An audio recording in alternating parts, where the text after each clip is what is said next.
Boa tarde, boa tarde, boa tarde. Que músicas bonitas, sempre são bonitas, mas hoje foi especialmente bonito e animado, né? A alegria é própria do cristão.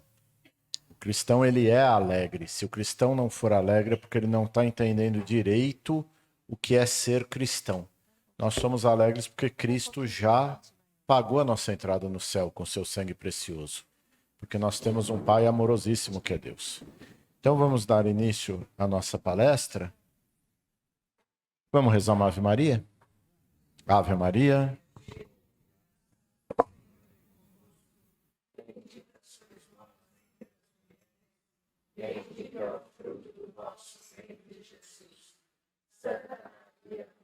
Deus, rogai por nós, pecadores, agora e na hora de nossa morte. Abençoe-vos Deus Todo-Poderoso, Pai, Filho e Espírito Santo. Vamos sentar então um pouquinho. Esta água é para eu benzer? Já está bem? Então vamos falar um pouquinho sobre Quaresma. A palestra de hoje é justamente sobre Quaresma. O que é Quaresma? E para que a gente está nos preocupando com Quaresma? Pois bem, essa palestra eu não faria em qualquer lugar.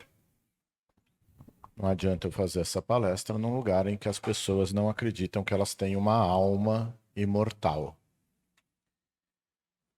Tudo que eu vou falar aqui, eu estou partindo do princípio que vocês sabem que vocês não são só corpo, que vocês não são só matéria, que vocês também têm uma alma, e essa alma, ela é imortal. Nós vamos... Padre, né? Padre está toda hora em hospital, velório e cemitério, né? E é muito diferente ir num velório ou num cemitério de uma família que tem fé e de uma família que não tem fé. Uma família que tem fé, quando perde um ente querido, fica muito triste, que é natural ficar triste. Mas uma família que não tem fé fica desesperada, fica sem chão, porque não acredita que há uma alma imortal. E nós, católicos, nós que temos fé, nós sabemos que a matéria, o corpo, esse perece. Um dia vai ser nos restituído, né, no dia do julgamento final. Mas a nossa alma, essa alma imortal, essa alma que nós tanto temos que preservar dos pecados, essa é o objeto da palestra de hoje sobre Quaresma. Eu tenho que melhorar para ir para o céu. Se eu não acreditasse que a minha alma é imortal, se eu só tivesse a vida aqui na Terra, eu não precisava me preocupar muito com nada. Se as pessoas não gostam de mim, problema das pessoas. Se as pessoas não me tratam bem, problema das pessoas. Se eu não gosto do Beltrano, vou tratar o Beltrano mal. Se eu gosto do fulano, vou tratar o fulano bem. Isso seria se eu não morresse. Porque enquanto eu estou aqui na Terra, eu me viro. Enquanto eu estou aqui na Terra, e se a vida fosse só aqui a Terra, eu ia procurar só os prazeres, os lugares agradáveis, as pessoas que são boa companhia, as comidas que me deleitam, e pronto. Se a minha vida fosse aqui só na Terra. Mas não. Eu tenho uma alma imortal. E um dia, quando a velhice, ou a doença, ou um acidente exigirem do meu corpo mais do que o meu corpo pode dar, haverá a separação do corpo e da alma, que nós chamamos isso de morte. Mas não é que a alma deixa de existir. Ela é imortal. E no dia da minha morte, E morte não é para desesperar, viu, gente? Morte não é para desesperar. Graças a Deus, um dia todos nós vamos morrer, porque ficar para a semente deve ser horroroso. Ficar para a semente deve ser uma agonia, né? No dia de nossa morte, a nossa alma vai ou para o céu ou para o inferno. Se merecermos a salvação, pode ser que nós pode ser, não é necessário, mas pode ser que nós passemos um período no purgatório para purificação, para apagar aqueles nossos pecados. Mas as felizes almas que estão no purgatório já estão destinadas ao céu. O fim das almas do purgatório é necessariamente o céu. As almas do purgatório não vão de jeito nenhum para o inferno. E as almas do inferno lá ficarão.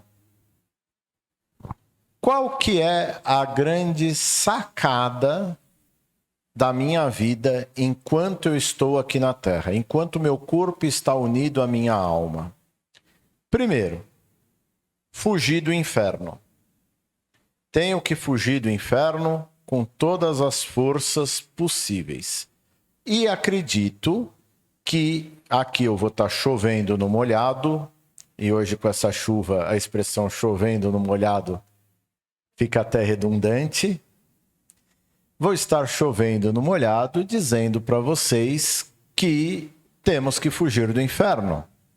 Porque aqui eu tenho certeza que todos vocês, pessoas de religião, pessoas de fé, quem nos assiste em casa, fogem do inferno. Acredito que aqui não tenha nenhum grande pecador, nem tampouco entre os que nos assistem.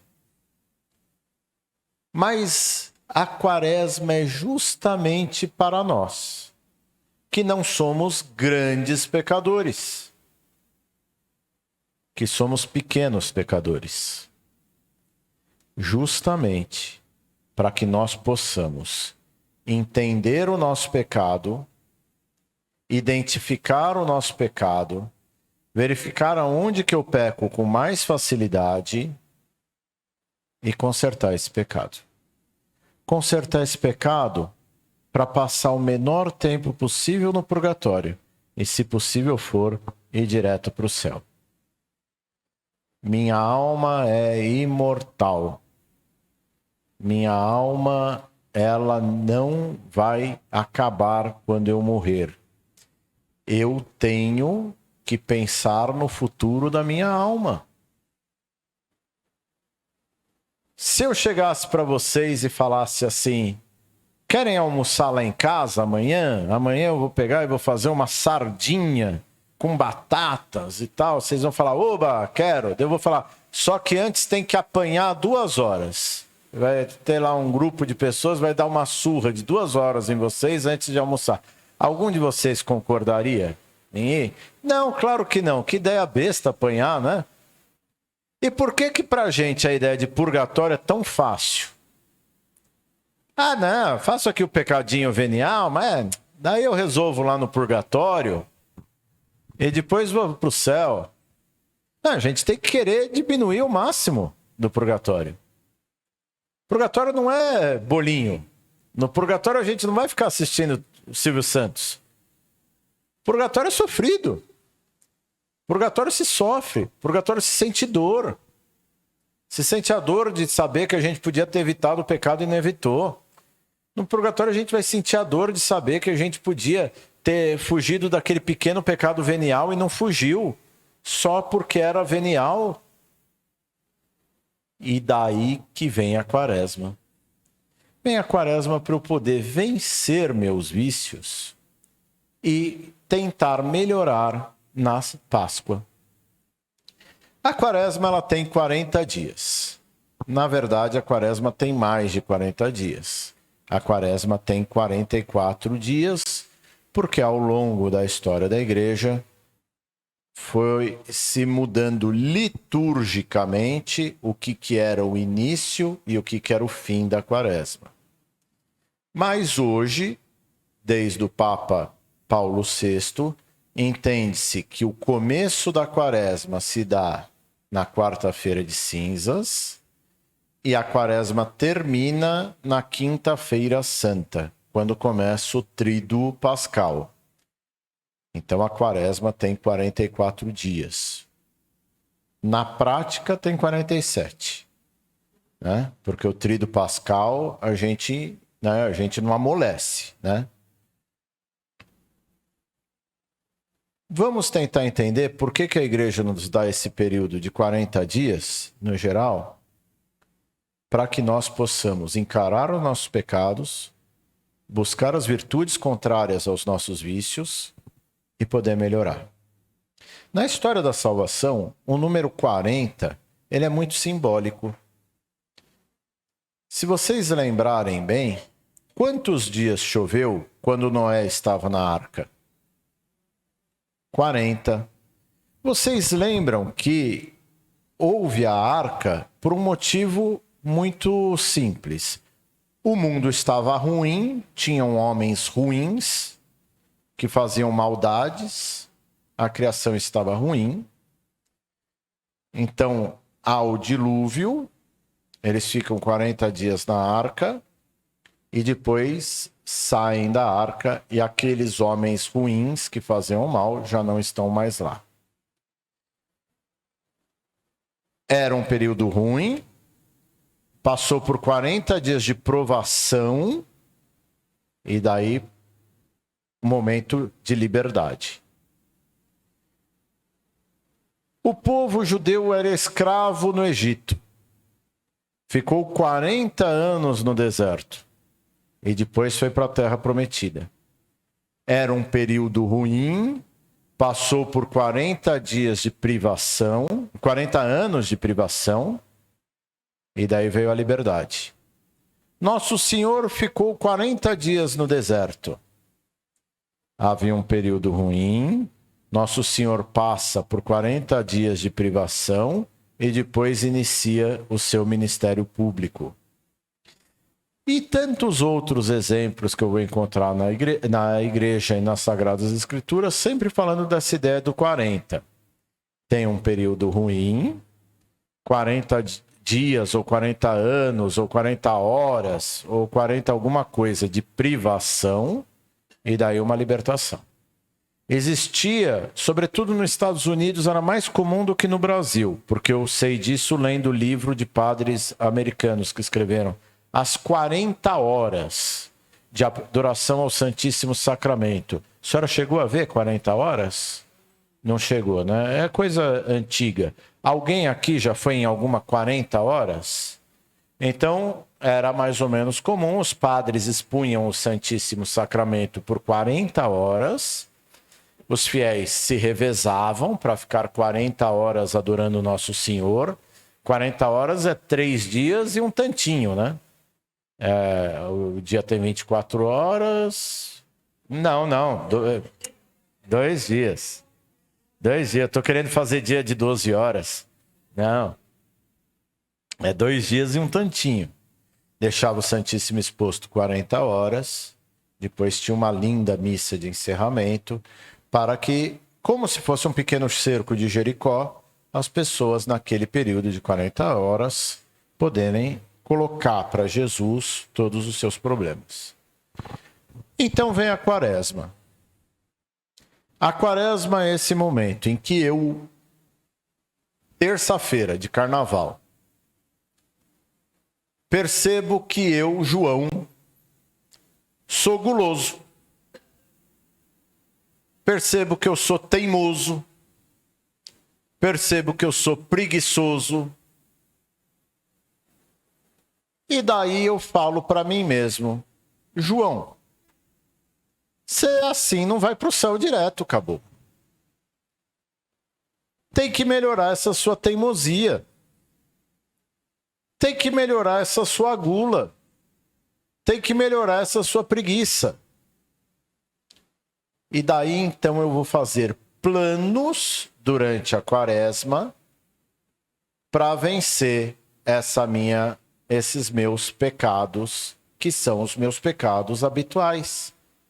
Ah, padre, mas são pecados veniais. Perfeito, ainda bem. Seriam piores se fossem pecados mortais. Mas não é porque são pecados veniais que eu posso cometê-los tranquilamente. Eu tenho que fugir dessas tendências. Agora vamos imaginar que o diabo, autor e princípio de todo mal, ele sempre nos tenta.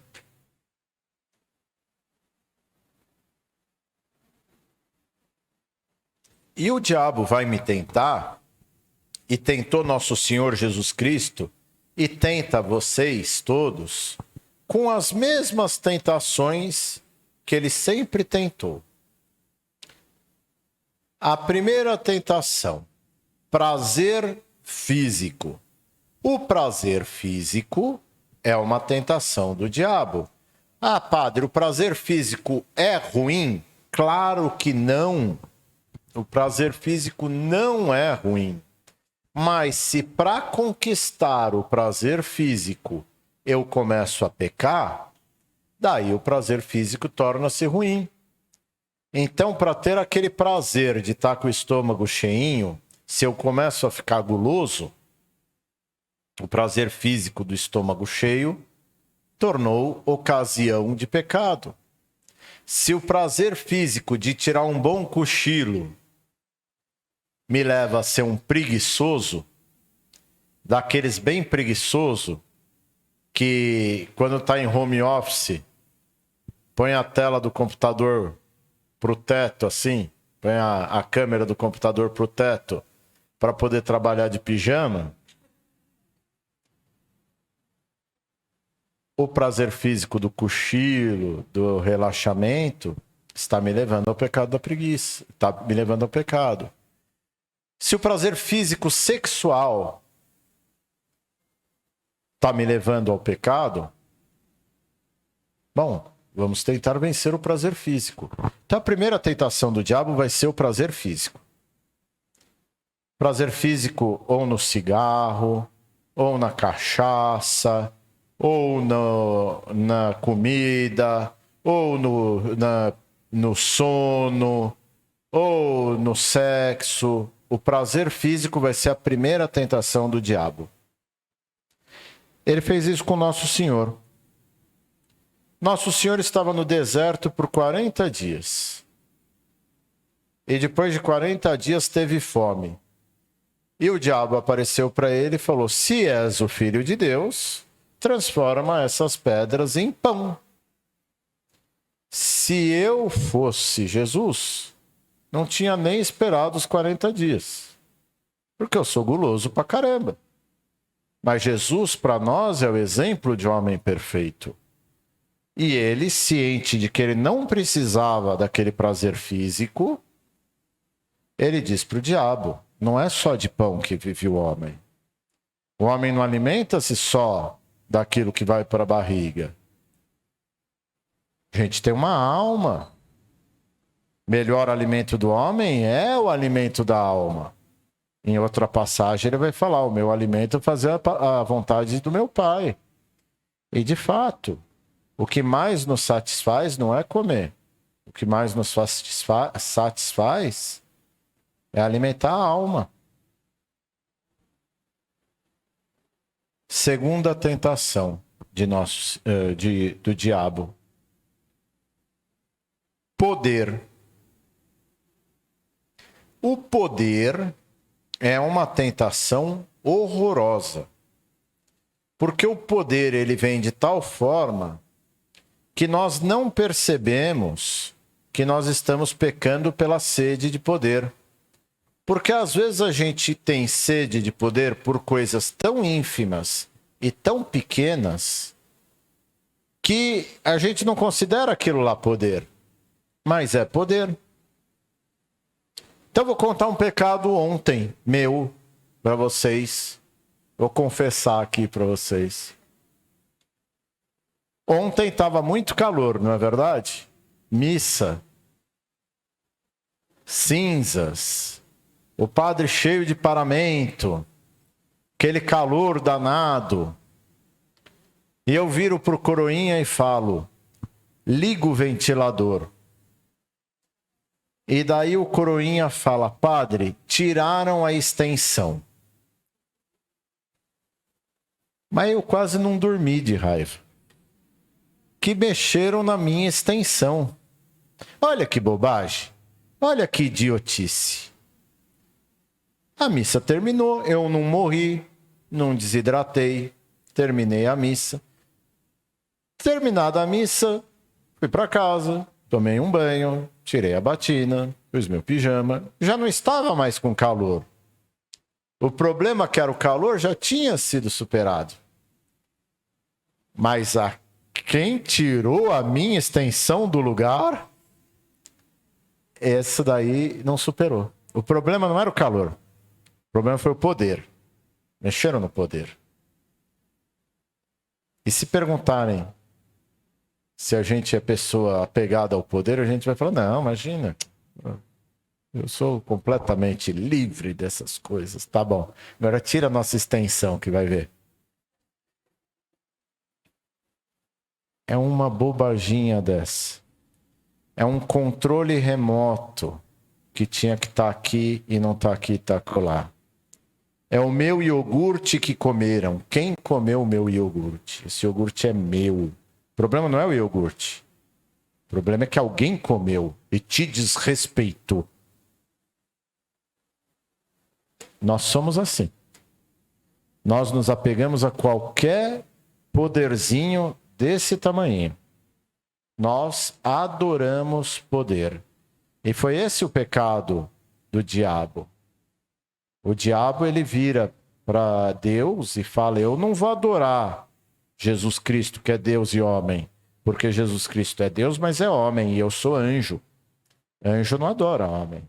Não servirei. O pecado do diabo é o não servirei. Não servirei. Prefiro ficar longe do céu a servir a um homem que é inferior a mim. Essa ganância de poder. E é aí que o diabo fala para Jesus. Sobe no pináculo do templo e pula. Pula, porque os anjos vão te segurar. Essa judeusada toda aqui vai ver os anjos te segurando e vão perceber que o Senhor é o Messias. E vão te bajular, vão te obedecer, vão fazer tudo que o Senhor manda. Pula do pináculo do templo e resolve esse problema. Mostra quem é que manda nessa bagunça aqui. Não tentarás o Senhor teu Deus, diz Nosso Senhor ao diabo. Mas às vezes a gente faz exatamente isso. Por esse apego ao poder, às vezes a gente torce para que a coisa que o outro esteja fazendo dê errado, só para mostrar que quem sabe fazer sou eu. Em coisas tão bobas,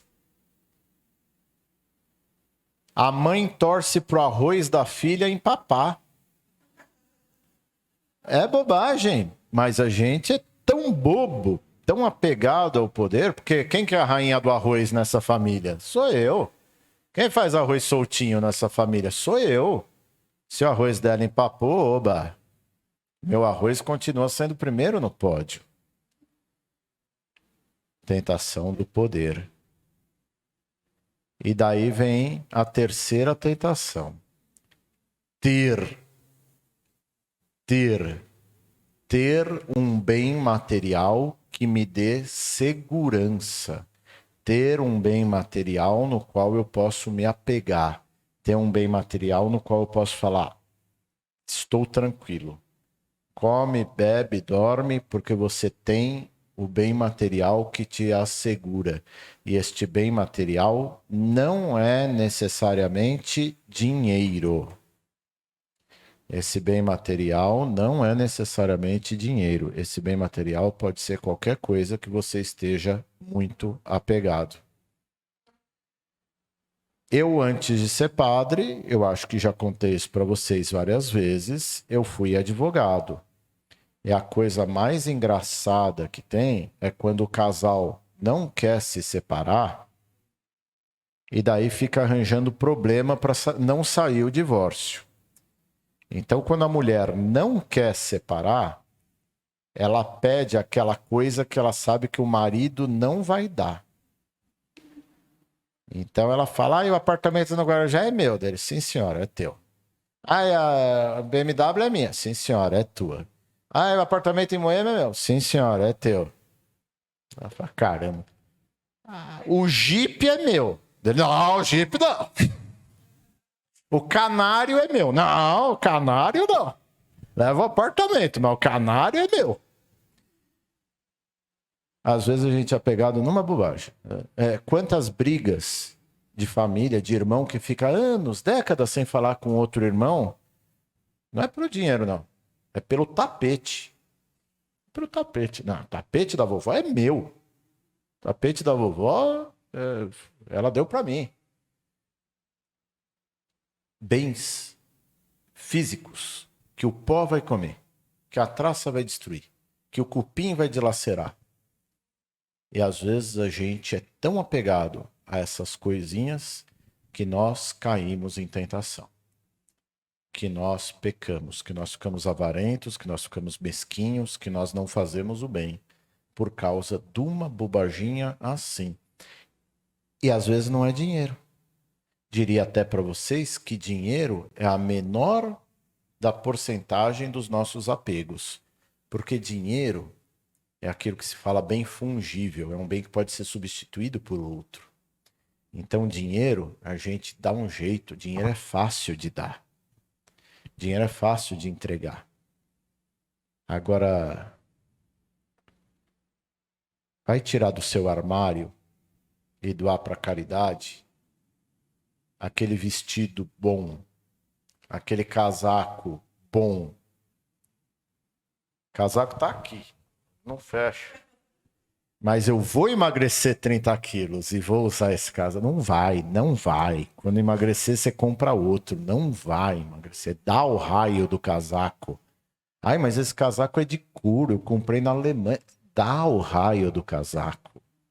Não se apega na porcaria do casaco, porque o casaco vai mofar, vai pro chão, vai pra terra, vai virar pó. Daí vem a igreja. Vamos falar da tentação de Nosso Senhor? Subiu Nosso Senhor no mais alto dos montes e falou: daqui se vê todos os reinos da terra. Me adora e eu vou te dar todos esses reinos, porque tudo isso é meu. Mas tudo isso vai virar pó. De todos aqueles reinos que Nosso Senhor viu há 2000 anos atrás, hoje talvez tenha algum resto de coluna que virou sítio arqueológico. Tudo aquilo virou pó. Mas as almas são imortais. Então vem a quaresma. Vem a quaresma que sabe que eu sou tendente a alguns pecados. Eu sou tendente a alguns pecados e eu caio nesses pecados sempre pelas tentações de poder, de prazer e de ter. E vem a quaresma e me propõe 3 coisas lindas que eu posso fazer: oração, esmola e jejum. O jejum para eu me abster daquilo que me dá prazer.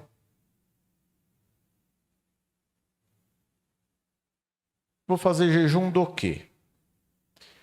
Não vou comer carne. Você come carne? Não, me faz mal. Então... Belo jejum. Eu tenho alergia à lactose e vou fazer jejum de queijo. Belo jejum. Faz jejum naquilo onde o bicho pega.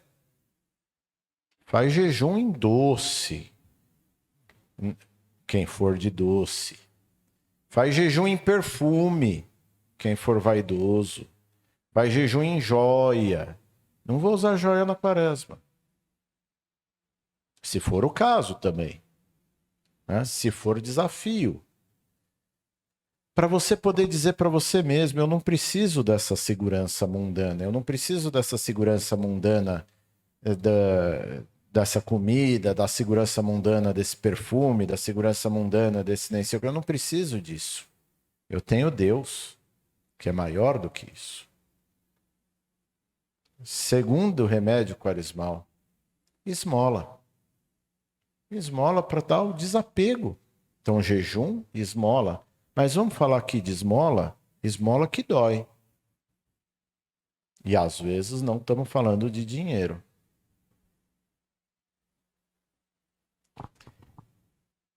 Se eu estiver ficando repetitivo, as senhoras depois me façam uma correção fraterna. Mas lá na minha paróquia tem uma estação de rádio que pega, que eu ligo lá na estação de rádio e tem um homem com uma voz anasalada assim, meio carioca. Ele fala assim: você, irmão, você que sofre, você que precisa do milagre, você, irmão, que está precisando de uma renovação na sua vida, você, irmão, vem aqui na igreja nem sei o quê e faça a sua oferta. E o pessoal vai na igreja nem sei o quê e faz a sua oferta. Porque é fácil dar dinheiro. Dar dinheiro é fácil. Agora eu queria ver o homem do rádio lá, da estação de rádio que só pega na minha paróquia. Pega também, né? Na casa de vocês. Se ele falar assim: você, irmão, você que está sofrendo, você que precisa de uma mudança na sua vida, fuja do pecado. Isso ele não fala. Perdoa quem te ofende. Isso ele não fala. Isso ele não fala, caramba. Porque é fácil dar dinheiro, difícil é perdoar quem me ofendeu. É fácil dar dinheiro. Difícil é estender a mão para quem me fez o mal e fazer o bem para ele. É fácil dar dinheiro. Difícil eu dar um beijo na testa da minha sogra e falar te amo. Dinheiro é fácil. E a esmola que eu vou fazer nessa semana, nessa quaresma, tem que ser uma esmola que doa aí. Não no bolso. É a vaidade que está me dando segurança? Eu vou dar o raio do casaco que não fecha. É o tempo que eu não tenho tempo? Eu vou dar tempo. A minha esmola vai ser de tempo.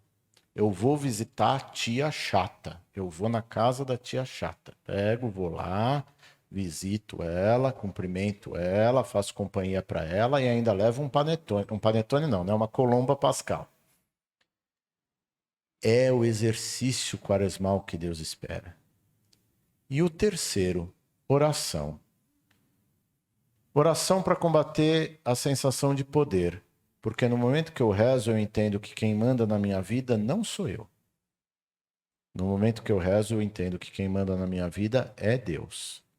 E querem fazer uma oração bem feita?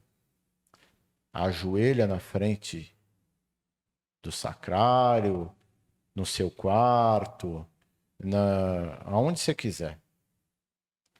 Ajoelha. Quem pode ajoelhar? Claro, quem a saúde não permite, não precisa.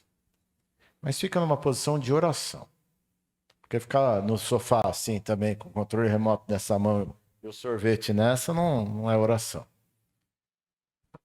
Fica em posição de oração. E conversa com Deus aquilo que você precisa. Senhor, eu quero isso, isso, isso. Mas não faça a minha vontade, faça a sua.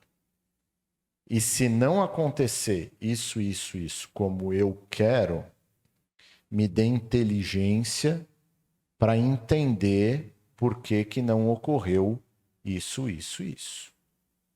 E se o Senhor não quiser que eu entenda, me dê pelo menos paciência para suportar por que não ocorreu isso, isso, isso. Mas quem manda na minha vida, meu Senhor, não sou mais eu, é o Senhor. E faça do jeito que você quiser. Isso é oração legal. Isso é oração boa.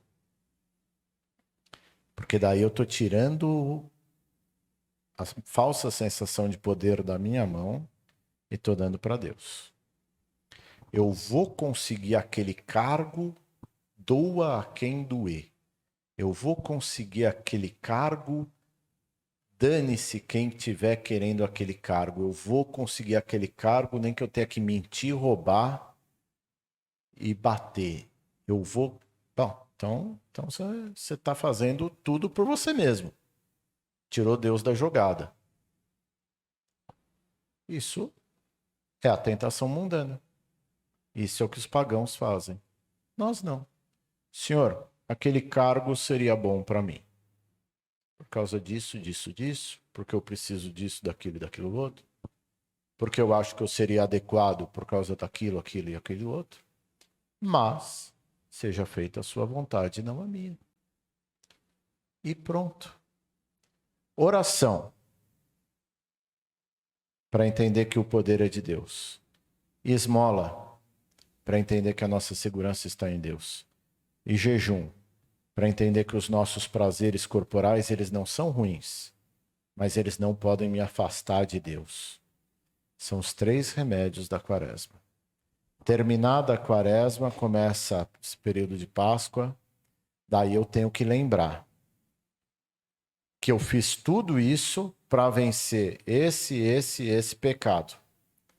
E a partir de então eu tenho que estar mais livre desses pecados. Estou falando aqui com adultos. Vocês desculpem, posso tomar um pouquinho mais de tempo? Era só meia hora, né? Mas eu vou tomar um pouquinho mais de tempo. Vamos dar nome aos bois? Vamos dar nome aos bois? Pecados de masturbação. Hoje em dia estão talvez mais comum do que em toda a história, porque o celular, qualquer criança, qualquer moleque tem um celular e cresce deturpando a cabeça.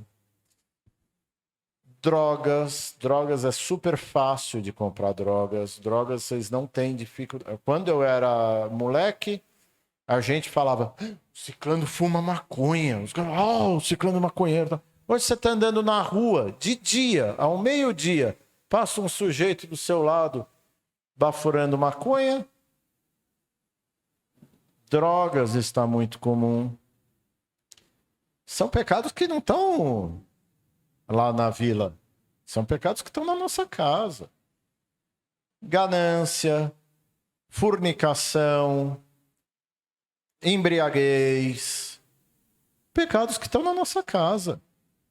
Agora, como é que eu vou fazer uma boa quaresma? Combatendo isso. Combatendo justamente o pecado que está assolando a minha vida. É assim que eu vou buscar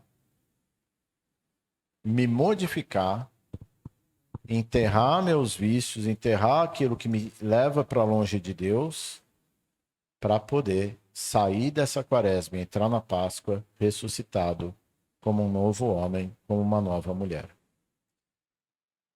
Louvado seja nosso Senhor Jesus Cristo. E agora eu faço essa oração? Não? Nós fizemos antes. Eu queria primeiro agradecer ao Senhor. O Senhor dá uma bênção para nós antes do Senhor ir embora. E assim, eu queria fazer uma pergunta que às vezes a gente aqui no grupo de oração ouve, percebe e vê. Tem gente que se reconhece esses pecados todos, mas morre de vergonha de confessar. E falar para o padre, vai lá em cima e vai falar, nossa, mas ele me conhece, como que eu vou fazer isso? Como que eu vou fazer? Ensina para as pessoas aí, se precisa ter vergonha. Então tá bom. O diabo não dá vergonha na hora de fazer, mas dá vergonha na hora de confessar, né? Quando eu era leigo e confessava, eu ficava pensando assim, o que o padre vai pensar de mim? Agora eu sou padre e eu sei o que o padre pensa. Sabe o que o padre pensa? Essa pessoa quer se salvar. Essa pessoa quer mudar de vida. E é muito mais agradável para um padre, quando a pessoa chega e conta o pecado, padre, fiz isso, pronto e acabou, do que quando a pessoa chega e começa a querer enrolar o padre. Ai, padre, sabe o que é? Pecado todo mundo tem, né? Mas é que acontece que eu tenho uma prima e essa minha prima... Não quero saber da prima, quero saber do pecado. Tá arrependido ou não tá arrependida? Ah, é que o meu marido faz... Bom, seu marido, quando vier aqui, ele conta os pecados dele. Né? Nós temos que contar os nossos. Então, não tenham vergonha. Chega para o padre e... Padre, papapá, pipipi, popopó. Até porque Deus viu você pecando. E Deus espera que você reconheça que aquilo foi pecado. A senhora me provocou, eu vou falar mais um pouquinho. Eu vou na casa da Dona Maria Teresa, eu fui na casa da Dona Maria Teresa, sentei numa cadeira e quebrei a cadeira. Tá? A cadeira quebrou do mesmo jeito. Eu posso virar para ela e falar, também? Você só compra cadeira vagabunda? Quase que eu me machuco, onde já se viu, dar uma cadeira porcaria dessa para visita. Eu posso fazer isso, tentando me justificar.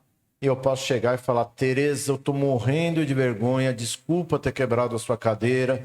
Quando chegar o 13º, eu vou comprar uma cadeira dessa para você. Tá? A cadeira quebrou do mesmo jeito. Ela vai me perdoar se eu fizer de que forma? Se eu ficar tentando justificar o erro, jogando o erro no fabricante, nela, nem sei o quê? Ou se eu reconhecer que o erro é meu? Se eu reconhecer que o erro é meu. A cadeira já está quebrada. Eu já cometi o pecado. Deus espera que eu chegue na confissão e reconheça que aquele pecado é meu, não é dos outros. Tá bom? Ótimo, padre. Obrigada. Pode. Pega o microfone, porque senão o pessoal do celular não ouve. Padre, se alguém vai para o inferno, nunca mais sai de lá? Não. Se alguém vai para o inferno, nunca mais sai de lá. Vira capeta? Não. Não vira capeta, porque nós somos criaturas humanas e os demônios, né, são criaturas angélicas. Então, quem vai para o inferno vira um humano condenado ao inferno e vai ficar lá sofrendo por toda a eternidade. Daí você fala, mas padre, é muito injusto isso. Não é não, filho. É que a gente não sabe quem que está no inferno ou quem não está. O Fulton Sheen, aquele bispo norte-americano, ele dizia que quando a gente for para o céu, nós vamos ficar surpresos com 3 coisas. Primeiro, quanta gente que a gente tinha certeza que não estaria no céu e vai estar no céu. Porque Deus é muito mais bom do que justo. Segundo, quanta gente a gente achou que ia estar no céu e que não está no céu. Porque tem muita gente que se arroga de tanta santidade, mas tem uma vida dupla horrorosa. E a terceira coisa que vai nos surpreender quando estivermos no céu é que a gente está no céu. Já é surpresa, né? Então é isso. Mais alguém quer fazer alguma pergunta?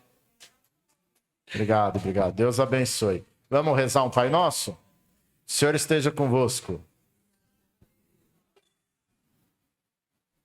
Pai nosso que estais nos céus, santificado seja o vosso nome. Venha a nós o vosso reino. Seja feita a vossa vontade, assim na terra como no céu. O pão nosso de cada dia nos dai hoje, e perdoai-nos as nossas ofensas, assim como nós perdoamos a quem nos tem ofendido. E não nos deixeis cair em tentação, mas livrai-nos do mal. Amém. Abençoe-vos o Deus Todo-Poderoso, o Pai, o Filho e o Espírito Santo. Amém. Eu e minha casa servirei